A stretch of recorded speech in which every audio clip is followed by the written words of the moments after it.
চলো আজকে তোমাদের সাথে মেশো আর একটা জুয়েলারি পার্সেল নিয়ে চলে এলাম। এটা মেয়ের অন্নপ্রাশনে আগে এসেছিলো। মেয়ের অন্নপ্রাশন নিয়ে এতটাই ব্যস্ত ছিলাম যে পার্সেলের ভিডিওটা তোমাদের সাথে শেয়ার করা হয়নি।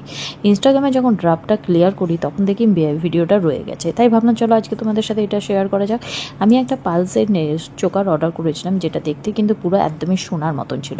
আমার মেয়ের অন্নপ্রাশনে যখন আমি পড়েছিলাম সবাই ভেবেছিল আমি এটা কিনেছি, তো আমাকে জিজ্ঞেস করছিল এই সোনার নেকলেসটা কত নিয়েছে। আমি বললাম না গো, এটা শোনো না, এটা মিশো থেকে আমি একটা অনলাইন অর্ডার করেছিলাম। দেখতে অবশ্যই সোনার মতো, সবাই বলছে বাহ দেখতে তো পুরো সোনার মতো, যতক্ষণ না তুমি বলবে এটা নর্মাল ততক্ষণ কেউ বুঝবেই না এটা নর্মাল নেকলেস। তো এই চোকাটা আমার খুব ভালো লেগেছিলো, পালসের ওপর গোল্ডেন টাচ আপে সাথে দুটো ইয়ারিংও দিয়েছিল।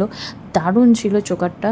আর বলতে গেলে তোমরা লাইট ওয়েটের মধ্যে ছিল, একদম হালকা ইজিলি ক্যারি করতে পারবে। তোমাদের যদি এই চোকারটা পছন্দ হয়ে থাকে অবশ্যই কমেন্ট করো, আমি তোমাদের লিঙ্ক কমেন্ট বক্সে দিয়ে দেবো। তো চলো, আমার তো এটা বেশ ভালো লেগেছে, তোমাদের কেমন লেগেছে অবশ্যই